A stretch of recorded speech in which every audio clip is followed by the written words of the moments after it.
Welcome to Bobby Owsinski's Inner Circle. I'm Bobby Owsinski, and this is a show all about music, music production, and the music business. My guest this week is musical theater composer, arranger, and musical director Davidâ. First of all, Gen Z is changing our listening habits. Yeah, they're really influential. That's basically anyone under the age of 25, born between 1998 and 2012. This is a very interesting generation. They're generally more informed. They value cultures other than their own, and they're a lot more socially aware than any of the generations before them. That being said, they do have certain traits of how they listen. For instance, they listen to a lot more sad music and a lot more music about loneliness. And this translates even to mainstream and even top 40, where there's more sad music than ever before. They also love to listen to music from all over the world, not just their home countries. K-pop is a really good example where who knows if that would have broken out to the level it has been without Generation Z. They discover a lot more music from online communities. This sort of harkens back to the past, where word of mouth is very powerful. This is especially on social media. They prefer playlists over albums. Yeah, Gen Z doesn't play an entire album. And this has forced artists to actually make more EPs, because they know if they make a 10-song album, chances are there's only going to be 4 or 5 that are going to be listened to. So when it comes down to it, Gen Z is influencing everything about music right now, but it may be transparent to you. They're influencing artists and how artists approach their music. They're influencing discovery algorithms and how you find music. As a result, they're probably influencing what you listen to as well. If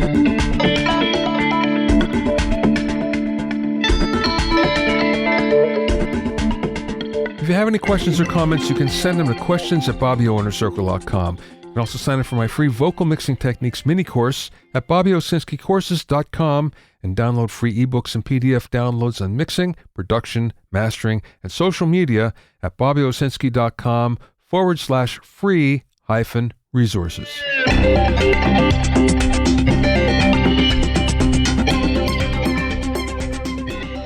Now, in a Facebook workshop that I've been doing, a topic came up that kind of jogged my mind on something, and that's the 5 mix elements. This is something I learned very early on when I first moved to Los Angeles. An engineer called David Holman, who at the time was responsible for all of Olivia Newton-John's hits when she was at her biggest. He took me aside one day and he gave me some advice. There's actually 6 mix elements. There's a foundation, which is bass and drums, or it could be anything that's playing those same figures. Could be a rhythm guitar, could be a keyboard. Then there's something that adds motion, and this is usually double time of the foundation. This could be a keyboard, it could be a rhythm guitar, it could be a tambourine or some sort of percussion. Sometimes in a 3 or 4 piece band, it could be the hi-hat, as long as it adds motion to the song. The next element is the pad. Pad is a long sustaining note. Traditionally, this was done by an organ, for instance. Strings is another way to do it, but synthesizers now sort of take up that role today. Nonetheless, it's very powerful. Many times you don't hear this particular element because it just blends in with the track. The next is the lead element. That would be a lead vocal, or it could be a lead instrument. Then counterpoint. Frequently, there's something that's playing a line that's against the lead vocal or against the foundation element. And then finally, there's a fills element. And this is a vocal, or it could be an instrument that's answering the lead instrument or filling in the holes around the phrases of the lead. Now, here's the trick. There can't be any more than 5 elements playing at the same time, because if there's more than that, our ears get fatigued and we kind of move on to the next song. So what we try to do is keep those elements to 5 at the most, and usually it's far less than that. Usually it's more like 3 or 4 that's going on, in some cases even 2. But that's been a key for many mixers, whether they know it or not, for years and years. Try to keep the number of elements down to 5 or less, and you find that your mix is a whole lot less confusing. Now, a mix element is not a track. As a matter of fact, You can have lots of tracks playing at the same time, and there'll only be one mix element. Background vocals, for instance. You might have 20 background vocals, but they're all singing the same thing, so they're one element. Or you could have several guitars, and they're all either doubled or tripled, playing the same thing. Maybe they're in octaves, maybe they're playing in harmony. Doesn't matter, they're all one element. Some arrangers know this, and of course they arrange very well to this particular principle. But now you know it too.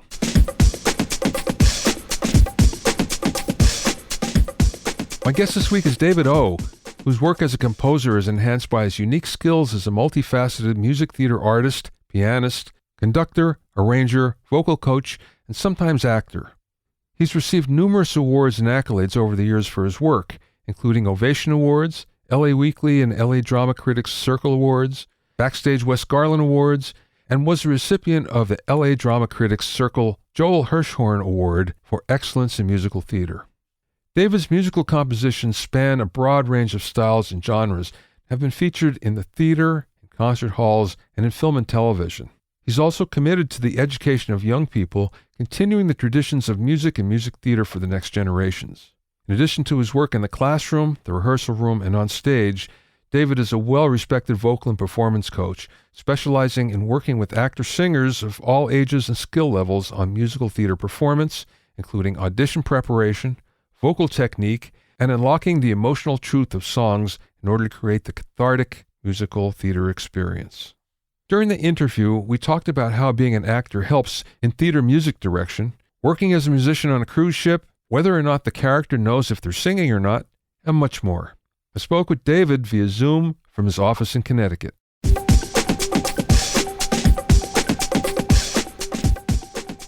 Tell me how you get into music.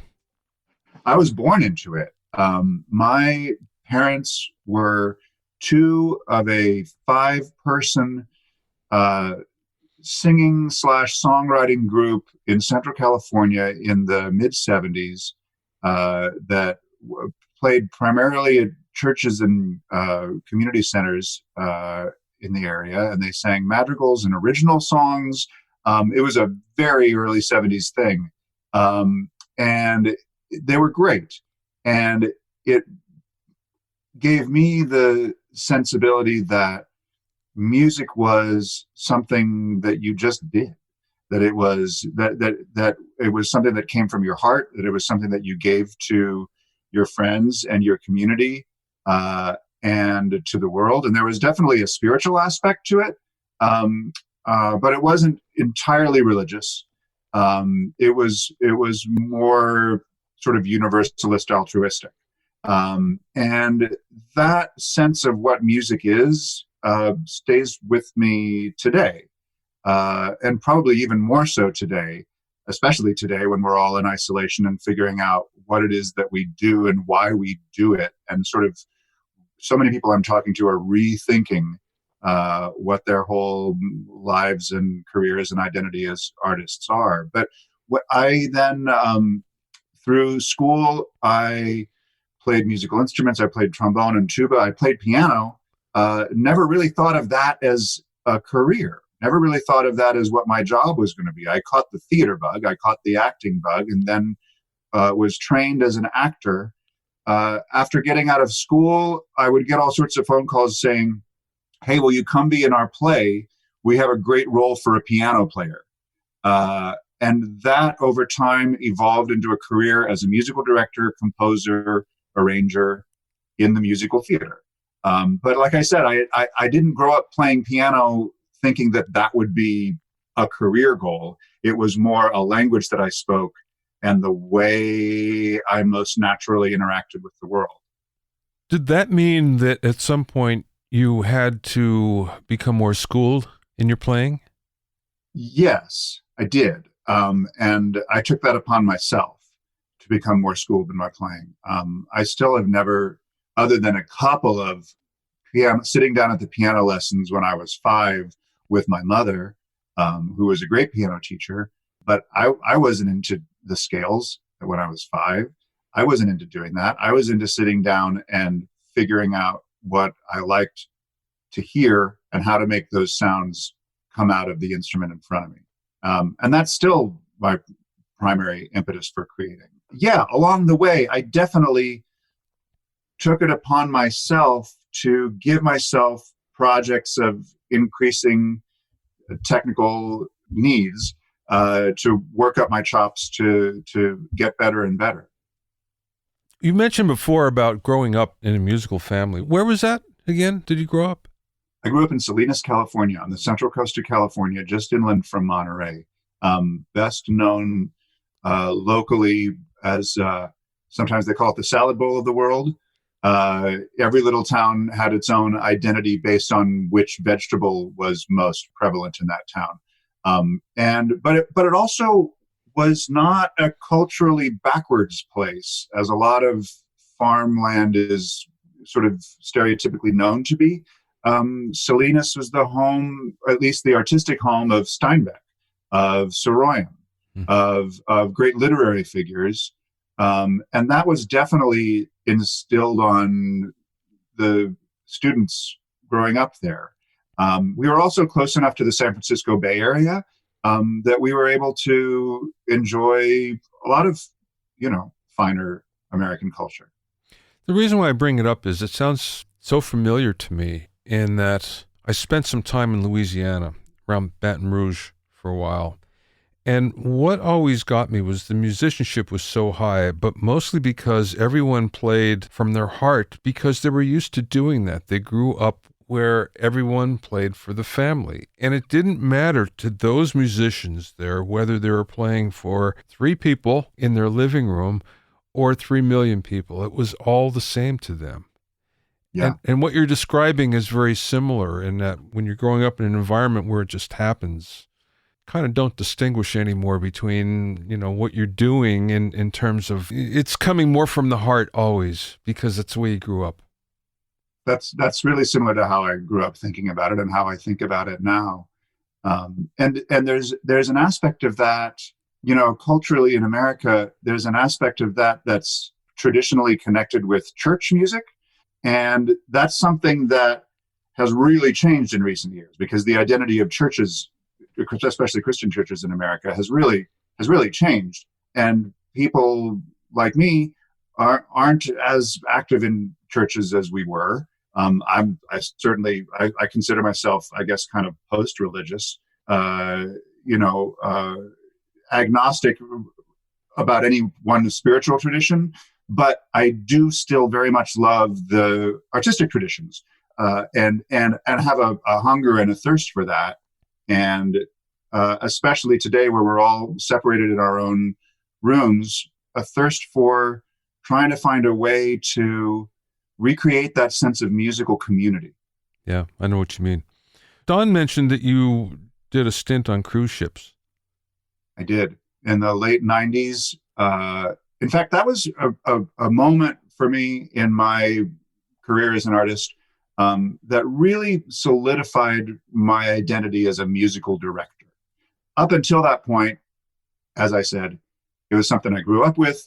I got really involved in theater as an actor and really identified as an actor for a while and pursued a career in that regard. I had a temp day job working in the corporate office of Princess Cruises, which started out as a temp secretarial job.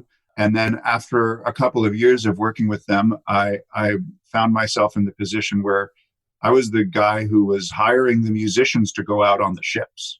So I was auditioning people. A lot of it was video and audio recording auditions, or honestly, when push came to shove, a recommendation from a friend, a phone call saying, "You got a trombone, a tux, and a passport? Great, you're getting on a flight tomorrow."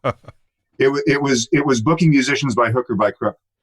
My wife and I, after a couple of years of me doing this job, my wife and I said, it'd be great. We should go out there ourselves for a while. And the company was generous enough to hire us together. So we were able to go out there and work on ships together. We worked. She was the senior assistant to the cruise director, and I was the bandmaster on the ship, the musical director. What that meant was I led the band in the big production shows, but also managed the team of instrumentalists on the ship. which was, quite an experience for a couple of years. It's a great experience for people who want to build their chops, for people who want to really hone their skills and travel. And if you can manage not to blow all your pay having fun, then it's a great way to save up some money as well. So we did that for about 2 years. We had a great time, but we don't really need to go back. The reason why I bring it up is I like to cruise. I've been on 35, I think. Wow. Mostly Royal Caribbean, but I've done a few Princess. But what I've always found interesting is I like to look at the musicians when they play, because I can tell, as you know, who just came on and who's ready to leave. Who's at the end of that 2-year stint, because their eyes are far away. They're not really there. So I find it really interesting. But frankly, I kind of went through the same thing when I was growing up. I was playing in clubs, and I was playing, 4, 5, 6, 7 nights a week. And you go through 4 sets a night, and it's the same thing after a while. It's like, oh, do I have to do this again? So I could see how 2 years would kind of be enough. Fortunately, on the ships that I was on, there was a mix of material that we played. We played, the pre-written song and dance musical review production shows that were songs that were performed to click track that were the same every dang night. And we would do, when we did the show, we would do it twice a night, and we would do the same show every week. So we had the same, 3 or 4 production shows that we played hundreds and hundreds of times. But then on the off nights between the production shows, we would have guest entertainers come in. Mm-hmm. And there would be, a cabaret singer or a magician or a ventriloquist or a banjo player or a juggler. And those shows, some of them had more involvement from the band, some of them had less involvement, but they would come in with their books of charts. In whatever state of repair or disrepair the charts were in. And sometimes we'd have a half an hour rehearsal for a 45-minute show, and that was it. So it was really a trial by fire in terms of being as performance ready as possible, as quickly as possible. Yeah. No, I've had the same thing, as a matter of fact, backing up various bands that would come in at the Jersey Shore. My band had a residence there, and they'd bring in the Coasters and the Drifters and the Shangri-Las and whatever, and they'd show up with the charts, and there'd be no rehearsal. It's like, okay, let's go for it. So it's the same thing. And the sweat goes down, but it's like exhilarating at the same time. It's like, wow, we're gonna do this. So I know where you're coming from. Okay, so after the cruise ship, then you felt you got your musical director chops together. So then what happened?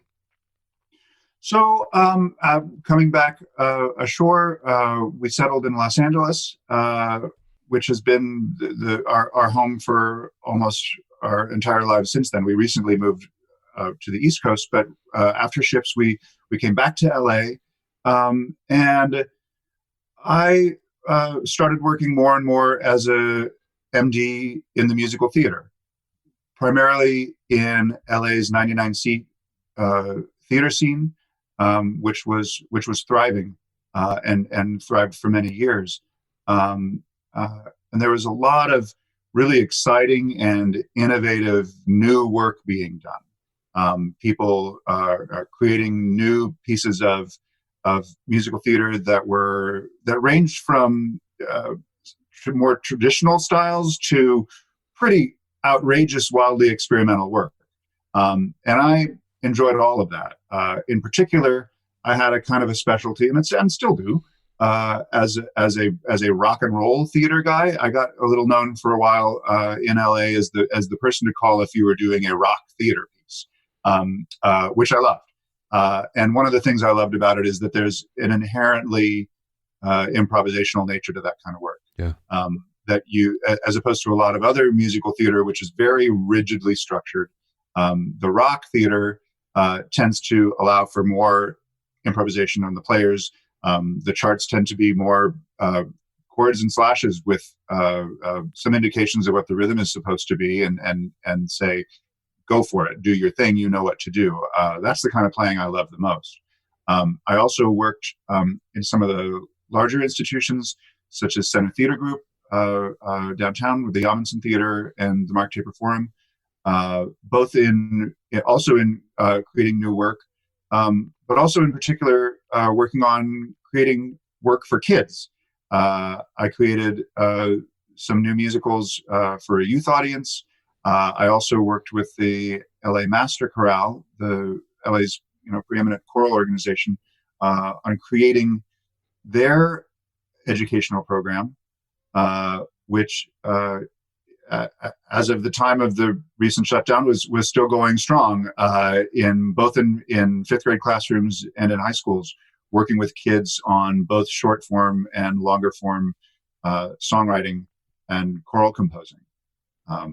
And so that all was a patchwork of freelance work that kept me going in Los Angeles for many years. But then you decided to move back east. I did, just this last year, and I picked a hell of a time to do it. Yeah. I came out because a couple of reasons. A couple of specific projects which are on their way to Broadway productions, and I do believe they're still on their way to Broadway productions, even though the timing is now a little bit up in the air. A couple of specific pieces for which I had to be here. I had to be a local here to really be connected with the pieces. And just also, I had reached the point where my career was progressing beyond the work that I was primarily doing, which were the small theaters in LA. At the same time, I don't want to get into all the geeky details of the actors' contracts, but there has been a big change in the LA theater scene in terms of the number of productions that are being done and the scale of those productions. So at the same time as I'm naturally progressing to larger work, the work in most of the theaters in LA is actually, unfortunately, on a little bit of a decline. So it became really clear that I needed to come out to greener pastures, or at least more economically viable pastures. Given the fact that you were an actor, or maybe you still are, do you still act? I haven't really acted in years, no. Okay, but nonetheless, you still have those chops. How does that help you in musical theater? It makes me different from other musical directors in so much as my focus is always on story. My focus is always on story, and in particular, my focus is always on the story as driven by the characters.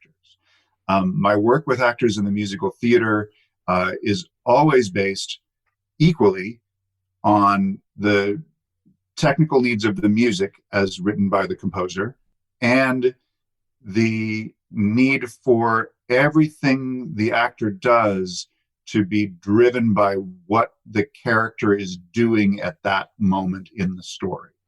My training as an actor is very, action driven.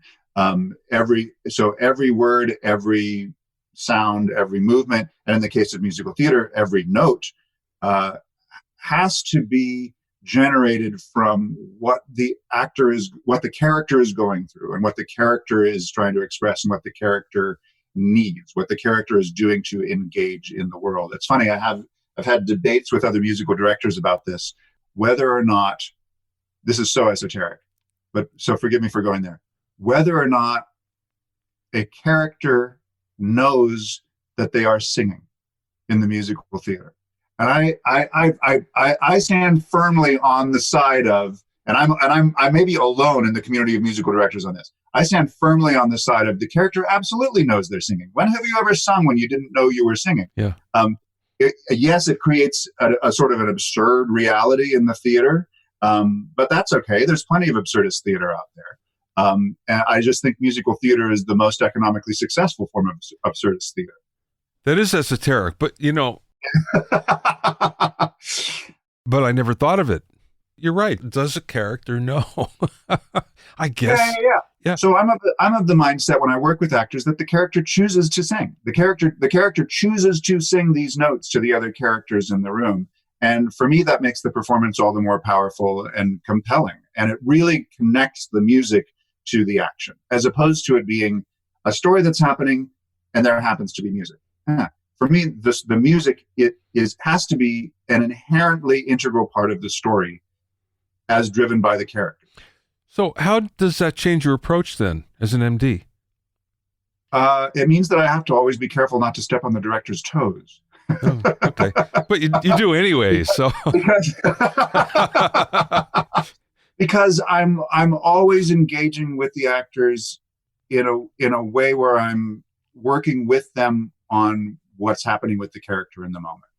Every musical phrase is worked on not only from a technical level of what I have to do with my voice at this moment to hit this particular note, to jump this particular interval, to hear this particular harmony.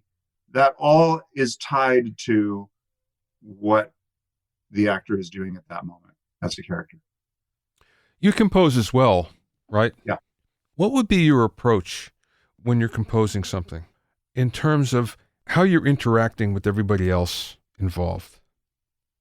I'm going to try to answer this in a way that applies not only to musical theater, but also to the concert work that I've done, most of which is based in choral music, concert composing and arranging. I'm always trying to keep in mind not only the sort of ideal version of what I think it should sound like in my mind, but also the reality of what it's likely to sound like with real people in the room, so that the work is as closely attuned as possible to what the voices are doing, what the instruments are doing, what the performers are physically having to do in the room. That's me. I think a lot of composers would fall on the other side, where they're more interested in the ideal version of it. Yeah. And then whatever the performers have to deal with, that's their problem.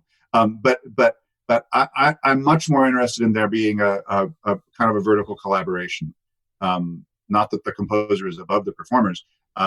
In fact, quite the opposite. I think more of a horizontal collaboration, I guess, between equals. Yeah. Who are working together to create a new piece of music. And I think that also leads to a much more visceral experience with the audience. One of the things I always found interesting was the orchestration for musical theater, in that it's a different level because you're always trying to stay out of the way of the actors, of what they're singing, but yet it still has to be powerful and still has to set the mood. That's not easy. I mean, if you think about film composition, it's one thing, but if you think about musical theater, it's completely different how you approach it. It is. It's a very different thing. And a lot of times in the musical theater, the orchestrator, not always, but more and more, the orchestrator is a different person from the composer. The composer is more of a songwriter, and who may or may not have a background orchestrating, who frankly in some cases may or may not have a background reading and writing music.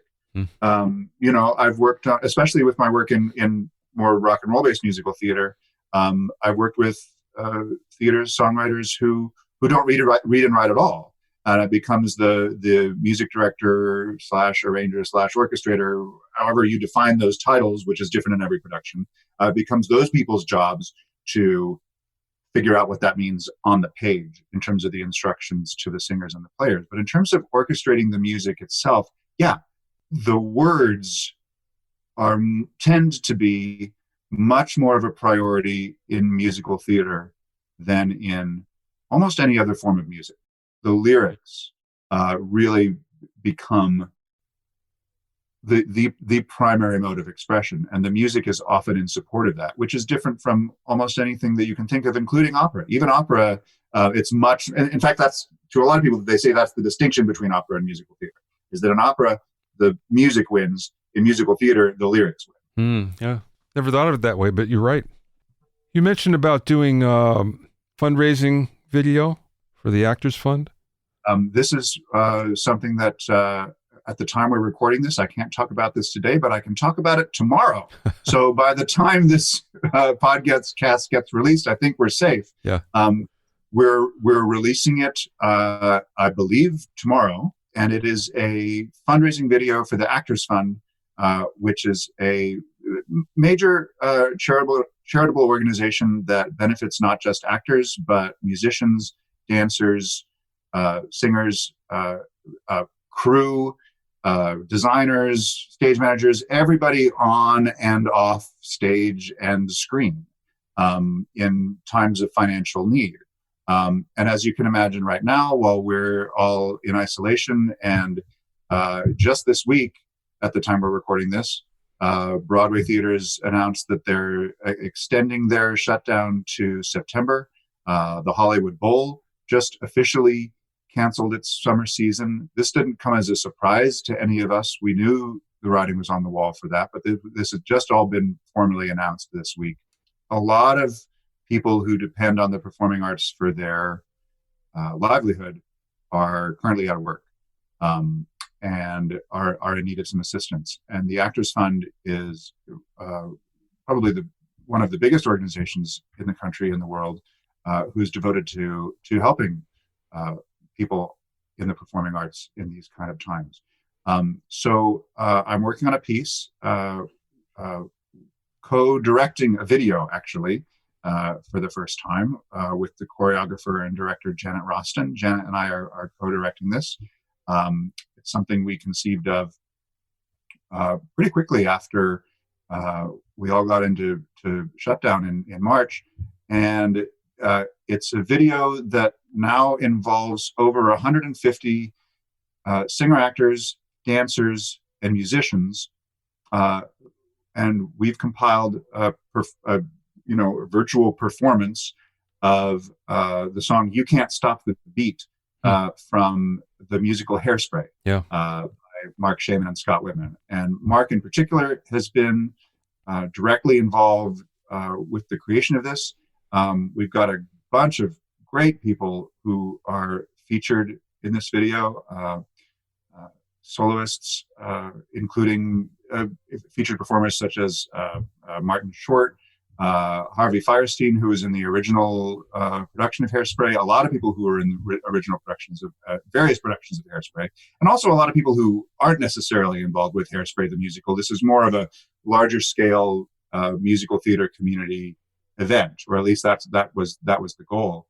A lot of other people have jumped in and participated. Randy Rainbow is in it, and a whole bunch of great people in every department. And it's I just watched the final edit of it earlier today. It's really a thrilling expression of joy, which was the goal. That it be an expression of the joy of performing together, the joy of singing and dancing and playing music together. And I'm so pleased to have put this together and to be able to bring it in the world. And we hope that it's able to raise some good dollars for the Actors Fund so they can keep helping people out. You obviously had to do a lot of socially distant collaboration during this. So how did you do that? By hook or by crook. It was a real challenge, frankly, especially with so many people involved. Some of the things we discovered is that each individual person has their own challenges and strengths when it comes to their expertise in filming and recording themselves. And so with so many people working on this truly alone, a lot of people had help of family, but a lot of people were truly alone. We did a lot of working with them to figure out how to set up what they needed to set up. We sent some very detailed instructions to each performer via email, and we discovered very quickly where we had said too much and where we had not said enough.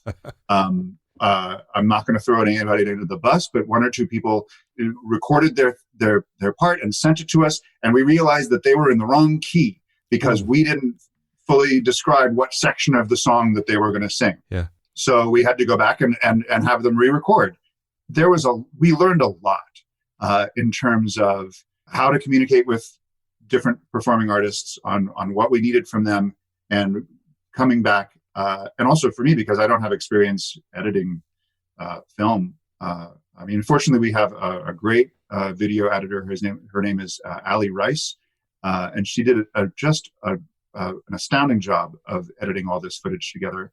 One of the other things we learned the hard way is that it's intensely important to have everybody slate at the beginning of their recording on a specific beat, so that we could sync up both the visual and audio track with a specific beat in the overall piece. We didn't do that, so that became a huge challenge. Was syncing everything up. We were able to do it, but boy, did I learn the next time that that's going to be an important thing. It led me to really believe that we need to find ways to, whether or not we're in an imposed time of isolation, the world is moving to a society in which we're more isolated. It already is. And in terms of our ability to communicate and collaborate together as artists, this goes back to the very first things we talked about in terms of why I'm a musician and an artist in the first place. In terms of our ability to collaborate as artists, I'm finding we need to find a way to streamline this process, to make it more user-friendly, to make it more streamlined, to have there be as quick a communication as possible between artists. We're never going to be able to have zero latency, but there's got to be ways that we can minimize that so that we can work together remotely. And I know people in the world of recording have already been dealing with this quite a bit to some extent. You know, there are recording sessions that happen remotely, and there are ways of fine-tuning that. I'm feeling like there need to be some ways to democratize that further. One thing that became really clear among the people that we were collaborating with is that there was a real distinction between, shall we say, haves and have-nots in terms of the equipment that people own and their expertise in using that equipment. That was a limitation in our ability to collaborate with people. And I'd personally like to try to find ways to minimize that limitation. And I don't know what that looks like, but I think it's about collaborating both with performing artists and people more on the technical side. Yeah, that seems to be the case. I've heard of several other projects that are similar to this on a large scale. And that's always been the case, where you have people that are technically proficient on one side, and then you have the others that are not. And even they may have gear and they don't know how to use it. So, you know, you walk that fine line there. And especially, it's so easy when you're talking to somebody directly, or you're in the room with them and you're telling them what to do, or you're asking them, you know, you're giving them direction. And then when you have to do it remotely, it puts another barrier in between. So you're right, but you learn how to get around that, and you're learning already. We did. We learned a lot how to get around it. If I were to be crazy enough to try to do this again, I'd know a lot of different ways I'd do it differently. Last question, David. Being an indie musician for a long time, an indie MD actor, so you're obviously successful, and you know, you're doing well, and your career is growing. And that means you have a certain amount of business sense that's enabled you to keep on doing that. So what is the best piece of business advice that you either learned along the way or maybe somebody imparted to you? It's twofold. And these two are going to seem like opposites. The first side of the coin is always be honest about what you need in exchange for the energy you're putting into a project. Always be honest about what you need, what you require, and how that is unique and individual. For me, it's unique and individual in that a big part of the equation for me always is that I'm the primary support of a family of four. And so that makes my economic situation different from a lot of people who might be in competition for me for the same gig. And that might negatively affect my ability to do that gig if if the producer can't afford what I need. And that's okay. The other side of that is, while asking for what you need, to always keep in mind kindness and compassion and a collaborative spirit when figuring out how to make that negotiation work. That if you come to the table with a sense of, this is what I need, and if you can't give it to me, then F you, that's going to go really badly. If you come to the table with the sense of, this is what I need, and I'm open to talking about how you may or may not be able to meet that need, and I'm open to talking about how we may or may not be able to collaborate in light of that, those conversations have led me to a lot more successful both business and personal relationships. You can find out more about Davidâ at davidômusic.net. That's davidômusic, all one word, .net. Thanks for listening and being in my inner circle. Remember, if you have any questions or comments, you can send them to questions@bobbyoinnercircle.com. To listen to other episodes of Bobby Owsinski's Inner Circle, go to bobbyowsinski.com and select the podcast tab, or go to bobbyoinnercircle.com, or you can find it on iTunes, Stitcher, Mixcloud, Google Play, Google Podcasts, Spotify, Deezer, TuneIn Radio, Radio Public, and Podbean. At bobbyowsinski.com and bobbyowinnercircle.com, you'll also find a sign-in form for my newsletter and for alerts for new podcasts. This is Bobby Owsinski. I will see you next time.